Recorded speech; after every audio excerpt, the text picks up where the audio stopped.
자, 시청자 여러분 안녕하십니까? 유튜브 채널 JTB 뉴스가 선보이는 여의도 정치. 오늘은 최강욱 전 의원님과 함께하겠습니다. 자, 의원님 안녕하세요. 예, 안녕하세요. 새해 복 많이 받으십시오. 예, 26년 첫 방입니다, 저희가. 그렇네요. 예.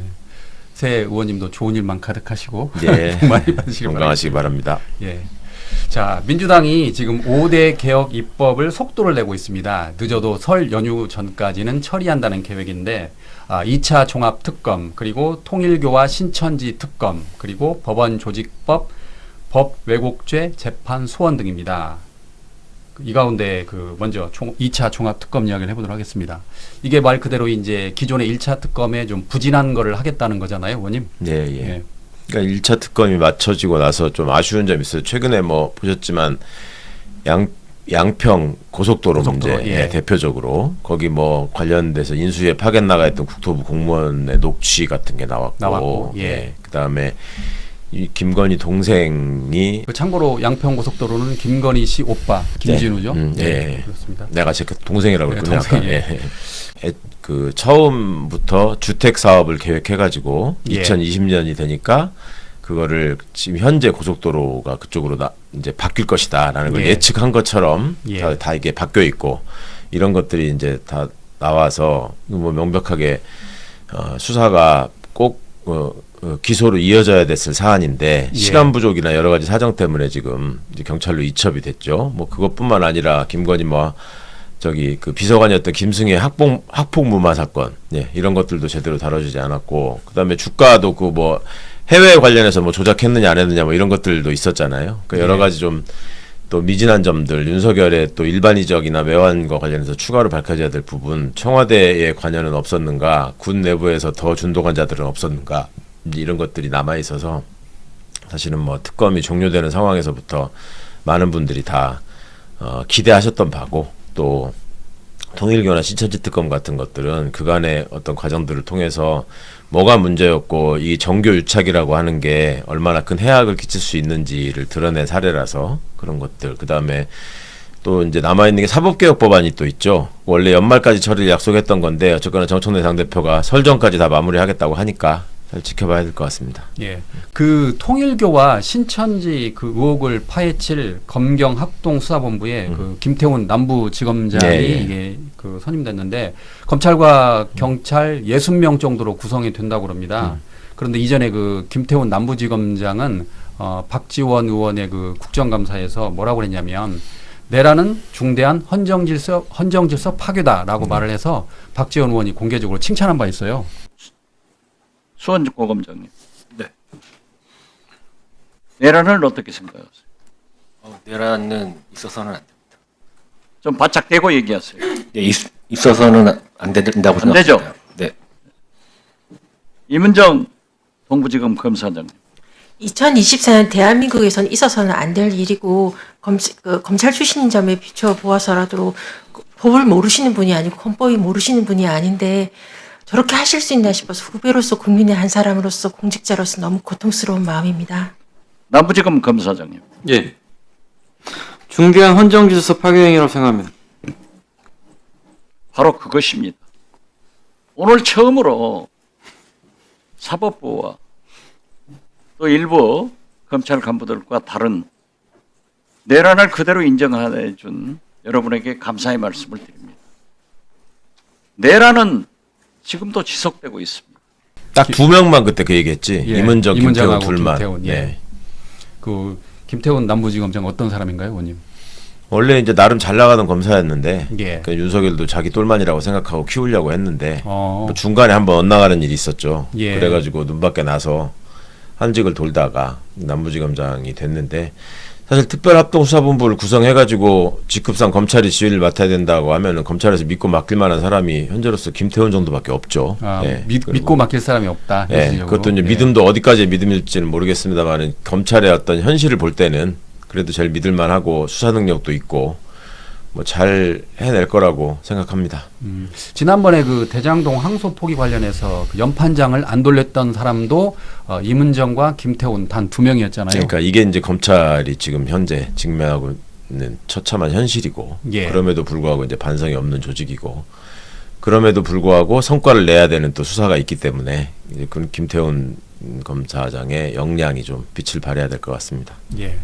그래서 어쨌거나 이제 그 통일교와 신천지 특검은 출발할 것 같은데 법사위에서 최혁진 의원이 뭐라고 그랬냐면 통일교 유착 의혹이 있는 분, 그러니까 이제 나경원 의원이 예. 지금 이 자리에 있다라고 하면서 이해 충돌이다라고 나경원 의원을 직격했습니다. 오늘 의사 일정 안건에 보게 되면 통일교의 불법 정치자금 또 정치권과의 유착 문제와 관련된 특검과 관련된 법안을 오늘 심의하는 자리입니다. 그런데 지금 통일교와의 유착 의혹이 있는 분이 이 자리에 또 앉아 계신 거 아닙니까? 이건 이해충돌에 해당하지 않습니까? 나경원 의원 관련해서 통일교 방문했냐라고 하는 물음에 통일교 시설 구경은 갔지만 그곳이 천정궁인지는 몰랐다. 한학자 총재와 차 한잔 마신 적이 없다. 이런 말씀을 하셨어요. 술은 마셨는데 음주운전은 한 적이 없다. 라는 말과 뭐가 다른지 저는 납득이 잘 안 갑니다. 네. 그런데 잘 아시는 것처럼 나경원 의원은 통일교 시설은 둘러봤는데 네. 천정궁은 간지 모르겠다라고 네. 얘기했어요. 이걸 어떻게 해석을 해야 됩니까, 의원님? 뭐 나경원이 나경원 한 거죠 뭐. 예. 그냥 좀 거짓말을 할래도 그럴싸하게 해야지. 차라리 천정궁 한문을 몰라가지고 내가 천정궁이라고 써 있는 거 못 읽었다고 하는 게 낫지 않았을까요? 한자를 못 읽었다. 네. 둘 다 유치한 얘기지만. 그 어려운 한자도 아닌데 천정궁이. 천 무슨 궁인가? 뭐 이렇게 해야 되나 그러면? 네. 그러니까 그런 수준의 거짓말로 국민들을 속여왔고 그렇게 해서 또 본인의 정치 생명이 아직도 끊어지지 않고 유지되고 있고 국민들은 어차피 잊어버리고 또 속는다라는 믿음이 있지 않는 한 할 수 없는 행태를 지금 계속 보이고 있어요. 예. 그게 이제 국힘의 소위 중진 의원이라는 자의 본 모습이라고 하는 건데 그 뭐 어제 오늘 일도 아니고 말해봐야 입만 아프고 그 나경원 의원이 그렇게 말하는 거는 처음에는 막 그 내가 대답 안 한다 그랬죠. 뭐 이런 식으로 기자들이 하다가 물어보니까. 예. 네. 하다 안 되니까 이제 가긴 갔는데 어딘지를 몰랐다 뭐 이런 식인데 참 저도 뭐 나경원 의원에 대해서 말을 한 것 같기는 한데 누구 말인지는 잘 모르겠습니다. 예. 네, 네. 그 당시에 여기 제가 찾아보니까 그 KBC 박영환의 시사 1번지에서 네. 박영환 앵커가 또 이렇게 물어봅니다. 천정궁은 가보신 적이 있나요? 라고 물어봤더니 나경원 의원이 2020년 총선 낙선한 이후에 무슨 행사 같은 데 갔다가 한번 가보자고 해서 그 시설을 둘러본 적은 있다. 그런데 제가 간 데가 천정궁인지 어딘지 잘 모르겠어요. 그래서 시설을 둘러본 적은 있습니다. 그러니까 예. 갔다는 거예요. 그렇죠. 근데 그렇죠. 천정궁은 안 가봤다. 근데 통일교의 가장 본거지인 시설을 갔는데 천정궁은 안 갔다. 이거는 좀 이해가 안 되잖아요, 일반 사람들이. 그렇죠. 예. 그러니까 이제 백악관은 갔는데 뭔지는 몰랐다. 예. 뭐 이런 거고. 예. 그러니까 이제 트럼프 만났냐고 하니까 안 만났다는 얘기를 할 수 없으니까 나 그런 얘기 물어보지 말라고 하다가 아니 예. 당신 백악관 갔다던데 왜 그러냐 자꾸 그러니까 아니 뭐 건물 가서 보기는 했는데 백악관인 줄은 몰랐다 뭐 몰랐다. 이런 식인데 아유 정말 참 그리고 또 그 좀 비열한 게 그 뭐 정동영 장관 예를 또 끌고 들어갔잖아요. 예. 야인 시절에 뭐 사람들이 가자고 그래서 마치 무슨 관광 다닌 것처럼 자기가 그렇게 얘기를 했는데 하여튼 그런 행태가 좀 유권자들의 표로 심판을 해야 되는데 지금 저당은 7대3 그러니까 당원 7 국민 3으로 바꿔가지고 나경원을 서울시장을 공천하겠다라는 쪽으로 지금 지도부가 움직이고 있는 게 좀 노골적이잖아요. 예. 그런 당입니다. 저 당이. 예. 예. 또 다른 하나가 이제 신천지 의혹입니다. 그런데 박은정 의원도 이번에 그 법사위에서 지적을 했는데 그 홍준표 전 의원 그러니까 전 대구시장이 2021년 그 대선 경선 개입 때 신천지 10만 명이 국힘 당원에 가입했다라고 다른 사람도 아닌 신천지 교주 이만희한테 들었다라고 예, 한 거예요. 예, 이 폭로를 한 거거든요. 그러게요. 그러니까 지금 국힘이 떨고 있는 거잖아요. 그렇죠. 예. 홍준표 씨는 나름 어찌 보면 한이 맺혀 있는 사람이잖아. 그렇죠. 그러니까 예. 그거를 뭐 지원해서 했을 리가 없고 또 이만희 씨 입장에서도 홍준표 씨한테 그런 얘기를 할 만한 충분한 정황이 보이잖아요. 그러니까 그런 점들이 이번 수사 과정을 통해서 명명백백하게 좀 드러나야 될 것 같습니다. 그래서 작년에 조경태 의원은 뭐라고 그랬냐면 25년 7월 발언인데 홍준표 전 시장이 신천지 교주 이만희 씨한테 들었다는 얘기 아닙니까? 그러면 어쨌든 당무감사를 해볼 필요가 있다라고 이야기까지 했어요. 예, 그러니까 예. 국힘 내부에서도 이건 말이 안 된다는 거잖아요. 뭐 그러면 뭐 합니까? 그래봤자 장동혁이 대표인데 예. 그런 점들이 자기들이 처해 있는 현실을 여전히 잘 모르고 있고, 그다음에 자당, 그러니까 유권자들은 물론이고 자당의 당원들까지 그냥 바보로 취급하는 지금 행태를 계속 하고 있기 때문에 저게 정말 선거가 두렵지 않은가 봐요. 그냥 본인들 볼 때는 국민들이 다 개돼지로 보이는 건지는 모르겠지만 저런 행태를 가지고 어떻게 할 수 있을까? 오늘 뭐 느닷없이 무슨 뭐 사과한다 그러고 뭐 또 당명 바꾸겠다 그러고 뭐 장동혁 대표가 기자회견하면서 발표한 것 같던데, 그런 눈 가리고 아웅식의 수법이 언제까지 먹힐 수 있을지 봐야 될 것 같습니다. 예. 윤석열 전 대통령의 내란 우두머리 혐의에 대한 특검의 구형이 끝내 이뤄지지 못하고 오는 13일 화요일로 미뤄졌습니다. 서울중앙지법에서 오전 9시 20분부터 열린 결심 공판에서 윤 전 대통령과 내란 중요 임무 종사 혐의 등을 받는 김용현 전 국방장관 등 피고인 8명에 대한 구형이 이뤄질 예정이었지만 한 차례 미뤄진 겁니다. 지난 재판에서 이뤄진 특검팀의 서증 조사에 대한 변호인 의견 진술이 12시간 이상 진행되면서 재판은 밤 늦게까지 계속됐습니다. 무제한 토론으로 국회 의사 진행을 막는 필리버스터를 방불케 할 정도의 변론이 이어지고 밤샘 재판이 예상되자 재판부가 13일 한 차례 더 기일을 지정하기로 한 겁니다.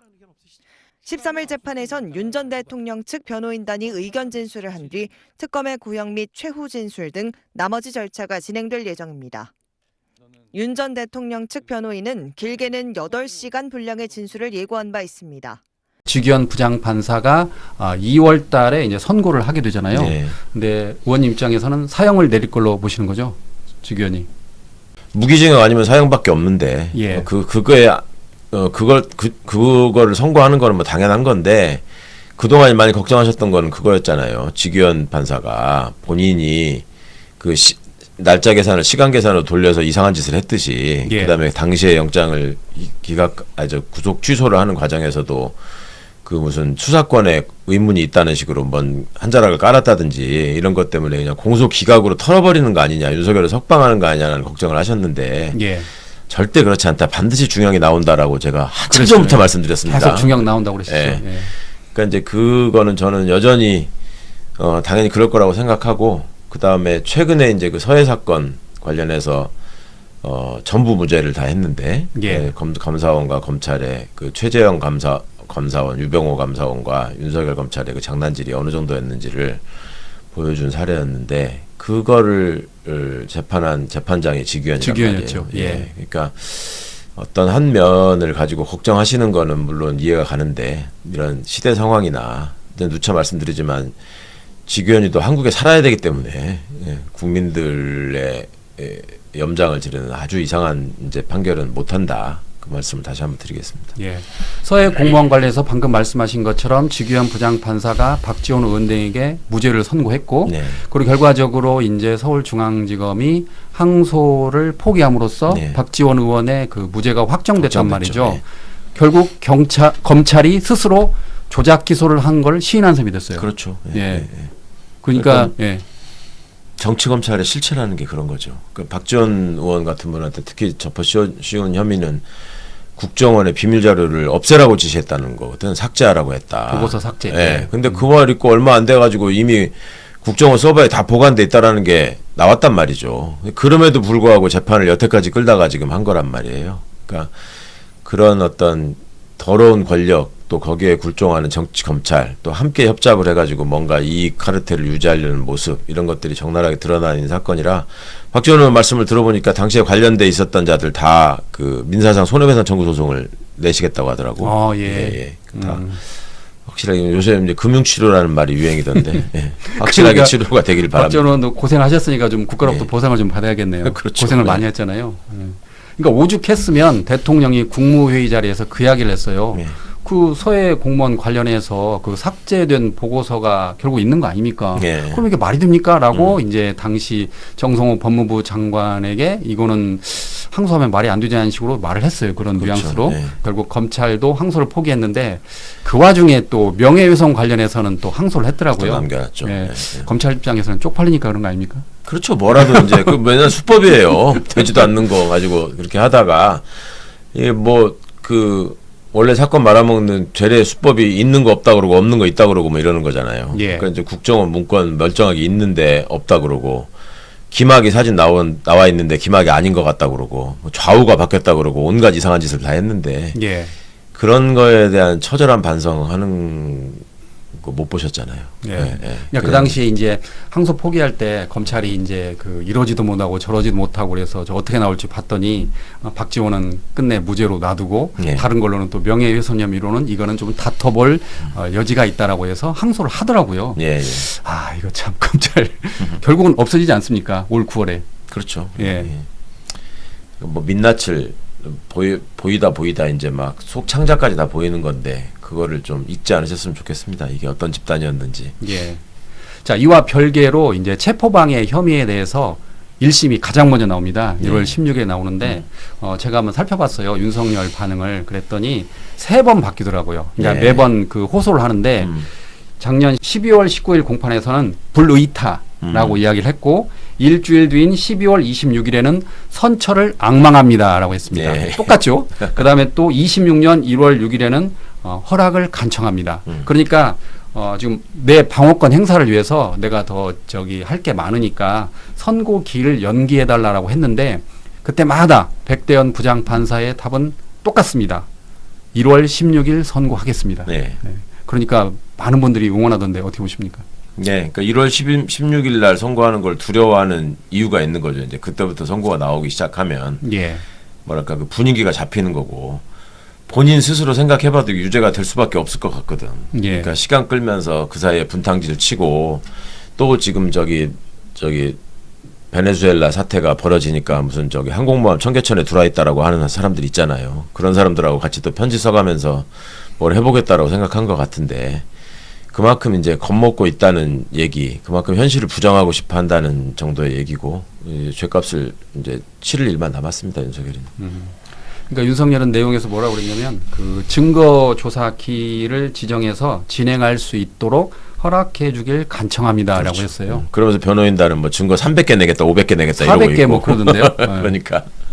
근데 현실적으로 그러니까 백대현 부장판사 그래요. 그러면 내라 지금. 네. 내면 받아주겠다는데 못 내더라고요. 결국은. 그러면 결국 기일을 늦추려는 그 수법이 들통난 거잖아요. 그렇죠. 네. 대부분 다 그렇게 하나요, 변호사들이? 어떻게 되냐면 연결하고 어떻습니까? 아니 대개 변호사들이 예. 피고인을 위해서 예. 재판부가 아주 이상하고 엉뚱한 진행을 하는 재판부가 종종 있거든요. 그럼에도 예. 불구하고 꾹 참는 경우가 많습니다. 예. 거기서 당연히 화를 내야 될 상황인데도 혹시나 내가 화를 내거나 달리 문제를 삼으면 피고인한테 인간적인 어떤 수모를 안기거나 불이익을 줄까봐 그런 것들을 자제하고 참는 경우가 많이 있는데 이 사람들은 그냥 완전히 뭐 거기서 쇼하는 무대로 삼아가지고 자기 정치들을 그냥 서로 다 하고 있으니까 예. 윤석열이 어찌 보면 그런 면에서 보면 좀 딱할 때가 있죠. 변호사의 입장에서 보자면 저게 피고인이 변호인이라고 어떻게 저런 사람들을 선임해가지고 저러고 있나. 근데 변호인이 볼 때도 피고인이 워낙 한심하니까 그거 뭐 자기들이 변론 열심히 하나 마나 저게 중형이라는 거 자기들도 알아요. 제가 보기에는 예. 그렇지 않는 할 수 없는 지금 플레이를 하고 있는 거예요. 그러니까 윤석열 입장에서는 예측이 다 틀려가고 있습니다. 가장 또 본인 입장이 놀랐을 게 그 평양 무인기 네. 관련해서 구속 기한을 6개월 연장시켜 버렸잖아요. 예, 예. 그러니까 원래대로라면 그게 없으면 1월 18일에 석방될 걸로 기대를 했는데 그렇죠. 그 기대가 말 그대로 물거품이 됐어요. 네. 예. 그래서 이제 16일 선고도 그렇게 밀어보려고 했던 건데 예. 하여튼 그런저런 점들이 사실은 누구나 예측할 수 있는 것이고 어찌 보면 당연한 일이잖아요. 어디 내란 두목이 기어나갈 생각을 합니까? 근데 여전히 그렇게 현실을 부정하려고 하는 그 황당한 마음, 또 그런 자가 한때 대한민국 대통령이었다는 거, 그 윤석열이가 대통령이 아니어서 얼마나 다행인지 새해 돼서 또 이재명 대통령 중국 정상회담이나 이런 거 하는 거 보면서 또 다시 한번 또 안도의 한숨을 쉬시는 분들이 많이 있는데 정말 선거 잘 치러야 되고 좋은 사람 잘 뽑아야 된다는 거 꼭 좀 다시 한번 확인하게 되는 것 같습니다. 예. 자, 이번에는 그 방금 전에 말씀하신 그 대통령의 중국 국빈 방문에 대해서 알아보도록 하겠습니다. 여러 가지 가운데 제가 가장 신선했던 거는 이겁니다. 셀카. 아, 예. 저 깜짝 놀랐습니다. 그 샤오미 폰을 가지고. 샤오미 폰을 가지고 예, 예. 많은 국민들이 깜짝 놀라고 저도 깜짝 놀랐는데 이게 그 대통령이 기자 간담회 때 한 이야기인데 그 샤오미 폰이 알고 봤더니 한중 협력품이었다는 거예요. 예, 예. 그 부품의 일부가 한국산이었다는 거예요. 그렇겠죠. 네, 그래서 대통령이 그냥 말 그대로 아무 생각 없이 가져간 게 아니고 그걸 가져갔고 미리 이제 개통을 해서 했다. 그렇죠. 그리고 결국 한중 협력품이다. 그러니까 우리가 굳이 중국과 싸울 필요 없다라는 걸 보여줬는데 상징하는. 예. 정말 많은 걸 생각하셨더라고요. 그 샤오미 폰은 이거 가지고 또 왜 중국 물건 선전해 줬냐, 뭐 친중이냐 또 뭐 그런 사람 있는 것 같아요. 일부가 공연히 하는 소리고, 그 샤오미 폰은 어쨌든 시 주석이 우리한테 선물로 줄 때 저한테 한 얘기도 있죠. 이거는 디스플레이는 한국산이다. 그리고 중국하고 이게 일종 협력의 산물이다. 한중 협력의 산물이다라고 하면서 약간 구기종을 준 거예요. 아마 신기종은 디스플레이를 한국산 안 쓴 것 같아요. 예, 그건 못 주고. 예. 그래서 한국산이 들어있는 약간 구기종 그걸 선물로 준 것 같습니다. 한중 협력하자. 예. 협력하면 좋지 않냐. 같이 물건 만들어서. 예. 이런 취지로 준 거죠. 그래서 거기서 그리고 제가 또 약간 험한 농담을 해가지고. 예. 근데 기분 나빴을 수도 있는데, 그것도 잘 받아줬죠. 중국 입장에서 또 되게 뭐랄까 기분 좋고 고마운 일이죠. 예. 정상 대 정상으로 선물을 한 거를. 그러겠네요. 근데 선물한 것 자체도 시진핑 주석 입장에서는 상당한 정치적 함의를 담은 선물이었잖아요. 화웨이도 아니고 샤오미를 주고, 예. 그 다음에 이재명 대통령이 저기에다가 무슨 백도어 얘기를 또 농담처럼 하고, 예. 네. 그러니까 시진핑이 또 그걸 받고 예. 이런 적이 있고, 그게 또 이어져 가지고 베이징에서 이제 그런 모습이 연출이 되고, 또 중국의 지도자급에 있는 사람들이 일부러라도 굉장히 무뚝뚝한 표정을 짓는데, 예. 이제 미소 짓지 않을 수 없는 장면들을 만들고, 중국인들이 보기에도 너무너무 신선하고 이게 놀랍고 재미있는 장면이었던 거죠. 그 사람들은 지금도 그 머릿속으로 시진핑을 황제라고 생각하는 이런 관념이 있거든요. 근데 그거를 한국의 대통령이 와가지고 자기네 폰을 들고 이렇게 셀카를 찍었다. 그 다음에 알고 보니 그거는 한국과 중국의 부품이 함께 들어가 있고, 예. 그게 이제 협력의 소산으로 자기네 그 국가원수가 선물한 거를 한국의 국가원수가 또 들고 와가지고 이렇게 같이 하더라. 그 다음에 또 하나는 그동안에 이제 중국산 전자제품에 대해서 제기되었던 여러 가지 문제들이 있잖아요. 거기다가 뭘 심어가지고 정보를 빼돌린다 이런 식의 얘기가 있었던 거를 한국 대통령이 앞장서서 좀 부식시키는 어떤 역할을 하는 모습이 되니까 예. 얼마나 고맙고 재밌겠습니까? 예. 그 경주 에이펙 때 이재명 대통령이 그런 농담했잖아요. 네. 방금 말씀하신 것처럼 이 통신보안 됩니까? 예, 이렇게 예. 샤오미에 대해서. 근데 이번에 2달 뒤에 이제 중국에서 만났을 때 기자간담회 때 이재명 대통령이 이런 말씀하셨습니다. 본인이 이제 통신보안 됩니까라는 어떻게 보면 험한 농담을 했는데도 불구하고 시진핑 주석이 쿨하게 넘기더라. 그렇죠. 그래서 고맙더라. 그 이야기도 하시더라고요. 네. 그것도 사실은 상대의 입장을 굉장히 배려하고 존중한 말씀이죠. 일부러 예. 이제 그 얘기를 또 생각해서 하신 걸 텐데, 그러니까 그런 저런 점들이 이번 정상회담이 많은 성과를 내고 있는데 그 배경이 다 되는 얘기였다는 것이고, 또 이 이재명 정부의 출범을 반기지 않는, 또 여전히 윤어게인을 외치는 사람들이나 이재명 정부가 실패하기를 염원하고 있는 사람들 입장에서 볼 때는 어찌 보면 날벼락 같은 일이 있는 거죠. 이 사람들은 중국을 최대한 적대시하고 그거를 일종의 그 혐오의 무기로 삼아가지고 자기들의 정치적 입지를 굳히려고 하던 사람들인데, 미국과의 관계도 그렇고 중국과의 관계도 그렇고 자기들이 애초에 얘기했던 시나리오하고는 지금 완전히 다른 방향으로 가는 데다가 주가는 또 저렇게 훨훨 날아가지고 이제 막 4,500, 4,600까지 지금 넘어서는 상황이 되니까. 예. 그러니까 더 정신을 차리고 잘하려고 해야 되는데 지금 하는 거라고는 맨 거짓말하고 어거지만 쓰고 있고, 자기들이 저지르는 일을 또 우리 지금 대통령 이번에 정상회담 가가지고 빨리빨리 해결 못한다고 또 짜증을 내는 이런 모습도 보이고 있어요. 서해 구조물 같은 거 특히 윤석열 때 만든 건데, 그러니까 이제 그런저런 점들을 국민들이 모를 것이다 혹은 다 잊어버렸을 것이다 라고 생각하면서 이게 일관되게 국민을 무시하는 모습, 이거 꼭 기억하셔야 될 것 같습니다. 예. 이번 기자회견 때는 그러니까 어떤 기자가 그것도 물어보더라고요. 그 한중 혐오 어떻게 이제 시진핑 주석하고 이야기를 했느냐라고 물어보니까 대통령이 아시는 것처럼 쿠팡 범죄 혐의자가 중국인이라는데 어쩌라고요? 이야기했습니다. 네. 대통령이. 그러면 만약 쿠팡 범죄 혐의자가 미국인이었다면 미국을 뭐라 할 겁니까? 네. 그러니까 쓸데없이 혐오를 선동하지 말고 감정적으로 대응하지 말자라고 이야기했습니다. 예, 예. 저 조선비즈 이슬기 기자입니다. 이번 정상회담에서 결국 근거 없는 혐오 정서를 해결해 나가자라는 게 이번 회담의 골자라고 좀 생각이 되는데요. 다만 이제 우리 국민들이 서해 구조물이나 오래된 미세먼지 문제, 특히 사실 쿠팡의 그 정보 유출 사태 관련해서 중국인 직원 이런 문제들이 사실 있지 않습니까? 그래서 이런 것에 근거해서 우리 국민들이 사실 중국에 대한 반감이나 약간의 우려, 불편함 이런 감정을 갖고 계신 것도 사실입니다. 그래서 이거와 관련해서 좀 두 분이 허심탄회한 대화를 나누셨을 거라고 생각하는데요. 마침 우리가 사이버 안보 관련한 MOU도 체결했고요. 그래서 이런 부분에 대해서 중국이 나름의 배경을 좀 알고 있는지 두 분이 좀 어떤 대화 나누셨는지 여쭙고 싶습니다. 근거 없고 불필요한 혐오 선동에 대해서 우리가 경각심을 가지고 엄히 제재해야 된다는 점은 명백하죠. 쿠팡의 그 범죄 행위자가 중국 사람이다. 어쩌라고요?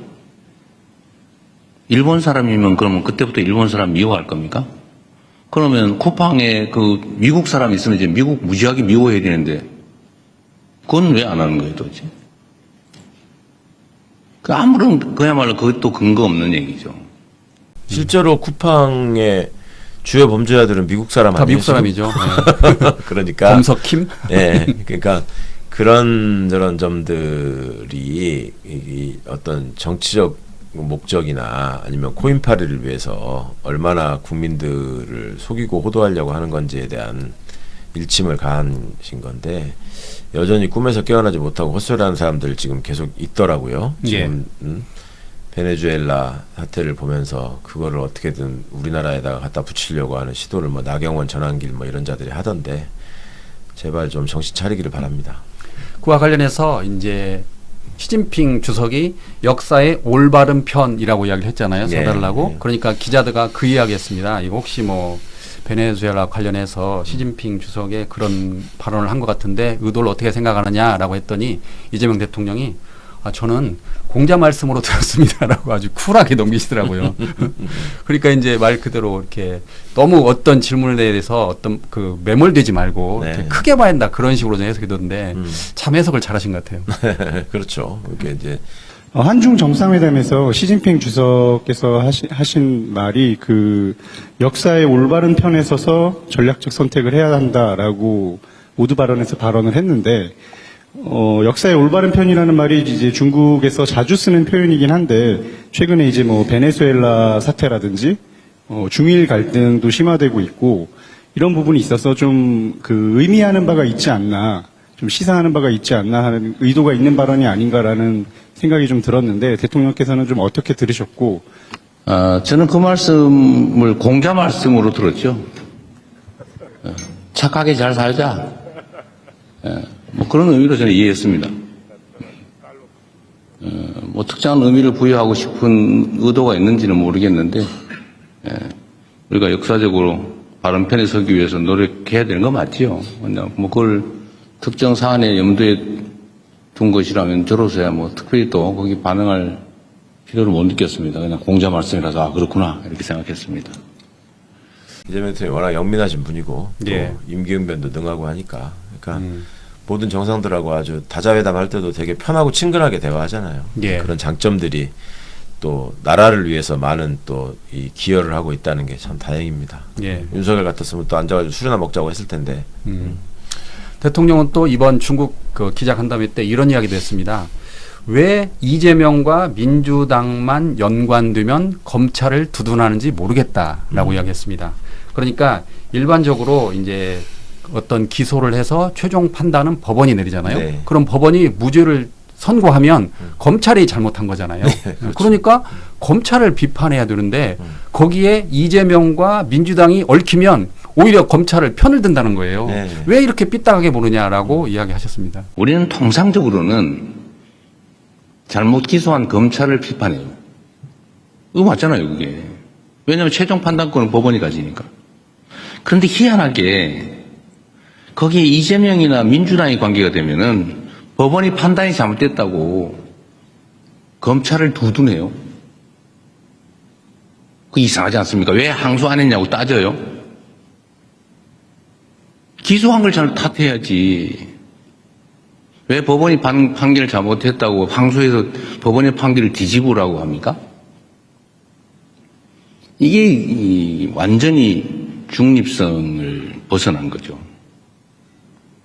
기준이 정말 그때마다 달라요. 언제는 잘못 기소했다, 무리한 기소다. 원래 무죄 나면 무리한 기소라고 비평하는 거 아니에요? 무리한 기소? 항소하겠다면 혼내야지 오히려. 법원의 판결이 잘못된 게 아니면. 그런데 묘하게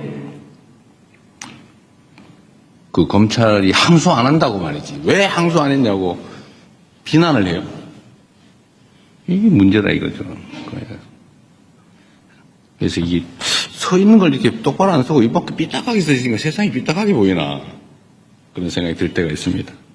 그러니까 단순히 삐뚤어진 시선뿐만 아니라 그걸 넘어서는 이제 그들의 어떤 카르텔이나 그들의 이해관계가 그만큼 강고하다는 거죠. 예. 그러니까 그동안에 검찰 개혁을 왜 그렇게 악을 쓰면서 반대했던가 하는 것들도 이렇게 드러나는 건데, 검찰의 막강한 권한과 폭넓은 재량권을 쥐어줘야지만 자기들이 나쁜 짓을 하기가 편하다. 뭐 그런 얘기를 자백하는 것 말고 뭐 그게 무슨 의미가 있겠어요.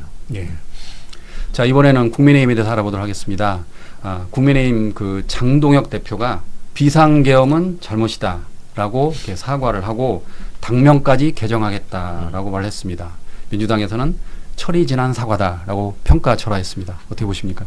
민주당도 민주당이지만 국힘의원들도 별로 관심이 없다는데. 예. 지금 와서 왜 저래? 뭐 이런 식인 것 같고 당연히 진정성도 없고 뜬금없이 지금 이제 대통령 정상외교 때문에 이제 뉴스가 집중되니까 나름 초조했는지 저런 이벤트를 나름 이제 갑자기 벌인 건데, 그동안에 장동혁이 보인 그 행동들이 있는데 그거를 오늘 무슨 얘기한다고 그게 다 사라지고 잊혀질 거라고 생각하는 그런 발상, 그 다음에 또 간판만 바꾸면 또 살아날 수 있다라고 기대하는 거, 이런 것들이 어쩌면 저렇게 정치를 한다는 사람들이 국민을 무시할까, 이런 생각을 들게 만드는, 그러니까 누차 반복해서 말씀드리지만 정말 답이 없는 집단이고 저는 심판받고 몰락하는 수밖에 없다, 그런 생각이 듭니다.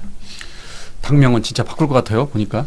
그렇겠죠. 네. 그동안에 이제 많이 쌓여있는 자료들이 다 국힘이 내란 정당이고 국힘이 내란을 옹호하고 있고 국힘이 탄핵 반대했고 국힘이 윤석열 시키는 대로 다 했고 뭐 이런 식의 얘기들이 다 나오고 있는데, 그거를 싹 당명을 바꾼 다음에 그다음에 이자들이 또 앞으로 당 해산도 한번 다시 해야 될지 몰라요. 그 예. 윤석열이가 지금 그 당선 무효로 지금 선고받을 상황이 지금 2개가 있지 않습니까? 예, 예. 선거 때 거짓말한 거하고 여론조사 명태균 관련해 정치자금법 위반하고. 그러니까 그런저런 걸 생각하면 뭐 당연히 바꿀 거라고 예상은 했는데, 오늘 같은 날을 기화로 해가지고 마치 반성하고 거듭나는 것처럼 뭐 당 이름을 바꾸겠다라고 하는 것도, 그것도 이제 더 이상 국민들이 속을 거라는 기대를 또 하는지 모르겠는데, 그동안에 보면은 선거 때마다 왜 선거만 다가오면은 빨간 잠바 입고 엎드려갖고 절하고 뭐 무릎 꿇고 앉아가지고 뭐 죄송합니다 이런 거 했었잖아요. 근데 요새는 못 하잖아요. 이제 하도 써먹다가 안 되니까. 예. 그러니까 그런 것처럼 당명 바꾸는 것도 이제 너무 식상한 일이 아닌가 생각합니다.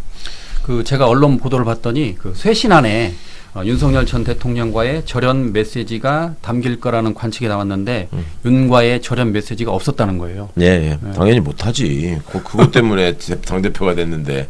아니 근데 사과를 했다 그러면 말 그대로 절연도 해. 그러니까 원래 앞뒤가 안 맞는 사람인데 그동안에 한 거는 뭔데 왜 사과합니까?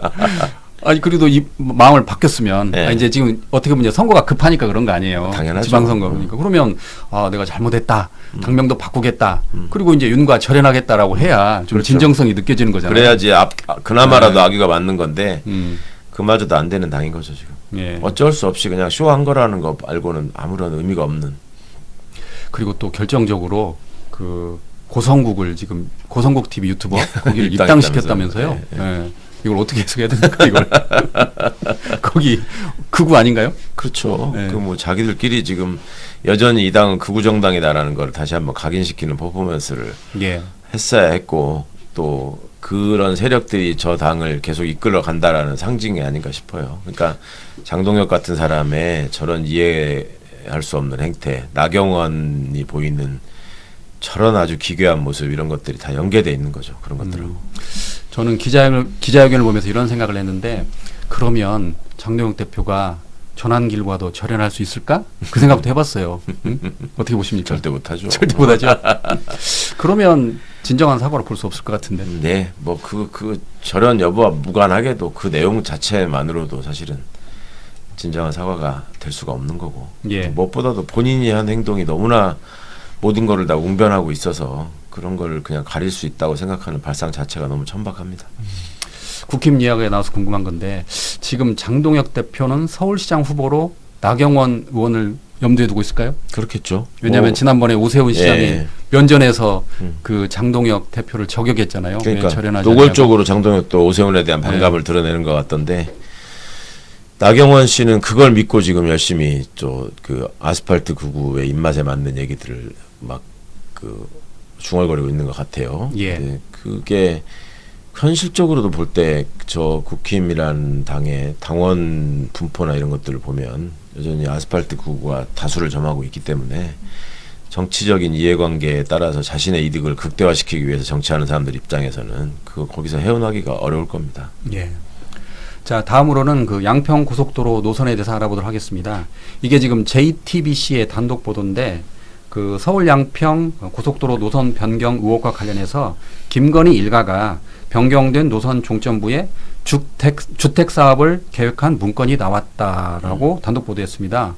그러니까 이제 당초 우리가 알고 있기로는 2021년에 양평군의 양서면을 종점으로 한 예비 타당성 조사가 이제 통과했고 2년이 지난 23년 5월 그러니까 윤석열 정부 때 양서면 종점이 지금 강상면 종점으로 바뀐 거잖아요. 네. 그래서 이제 특검이 아까 말씀하신 것처럼 국토부 그 서기관과 뭐 과장을 통해서 조사를 했는데 알고 봤더니 국토부 김모 과장과 국토부 서기관을 거쳐서 종점 변경 지시가 용역 업체에게 전달됐다는 거예요. 네. 네.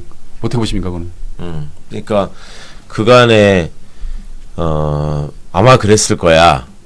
분명히 그랬을 거야. 어떻게 저렇게 할 수 있어?라고 생각하는 것들이 저게 다 사실이었네. 이렇게 예. 밝혀지고 있는 상황인 거잖아요. 예.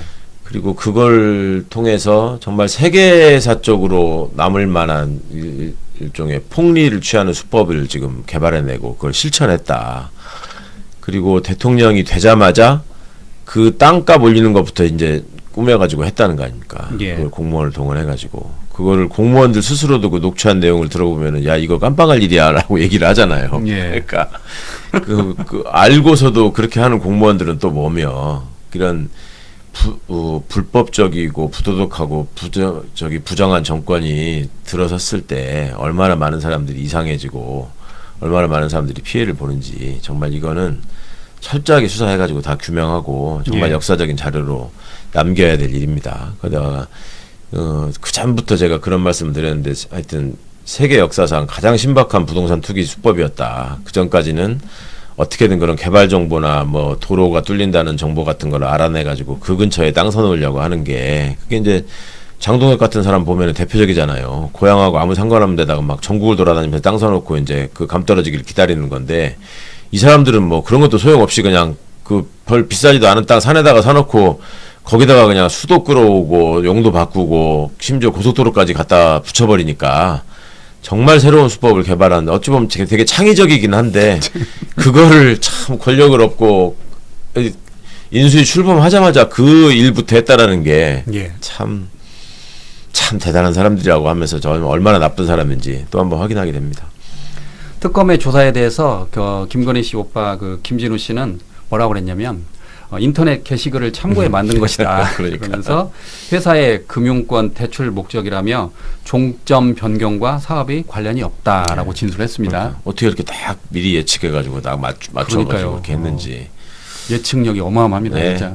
대단한 사람들입니다. 그럼에도 불구하고 구속도 안 되고 영장을 기각했잖아요, 법원이. 예, 그러니까요. 그 김진우 씨가 만든 그 주택 사업 문건에는 더 놀라운 게 양평고속도로 예비 타당성 평가 통과 예정 이렇게 적혀 있었다는 거예요. 예. 많이 다 알았다는 거죠. 엄청난 거 아니에요, 진짜. 그걸 어떻게 알아요? 아무리 그래도 그런 말 그대로 떼돈을 버는 거잖아요. 그거를 아무리 그래도 그걸 어떻게 압니까라고 그러면 김건희는 그렇게 얘기하겠지. 예. 야, 그거 하려고 정권 잡는 거지. 그거 무슨 소리야? 왜 몰라? 당연히 알아야지. 이렇게 예. 되는 건데. 할 수 있다. 아니 그걸 위해서 잡은 건데. 예. 옛날에 뭐 임원박도 그렇고 다 똑같지 않습니까? 예. 그 문건에는 또 그 사업의 수익성을 보여주는 예상 분양가까지 적혀 있다는 겁니다. 예.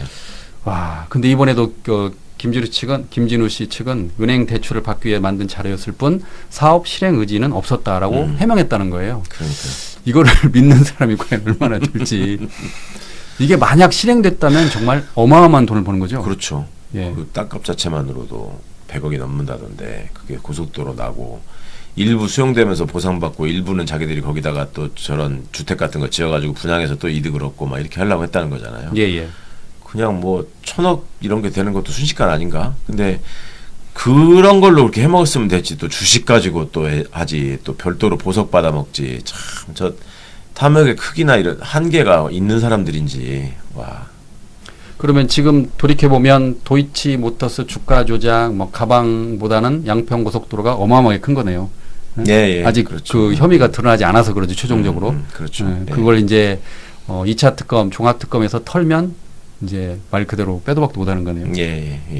그러니까 이제 그런 점들이 2차 특검의 어떤 성실한 조사를 통해서 조금 깔끔하게 규명됐으면 좋겠는데 시간이 좀 많이 흘렀고 이래저래 증거인멸도 좀 돼 있는 상황이라서 2차 특검이 순식간에 그걸 하기에는 좀 어려운 거 아니냐 생각했는데 양평 고속도로 것만으로 한정해서 보자면 어쨌거나 굉장히 많은 게 다 드러나 있기 때문에 예. 기소하는 건 어렵지 않을 것 같고 법원의 각성을 좀 하여튼 촉구합니다. 계속 예. 이게 얼마나 어마어마하고 황당한 사건인지 국민적인 분노와 인식을 좀 생각하면서 판단을 해라.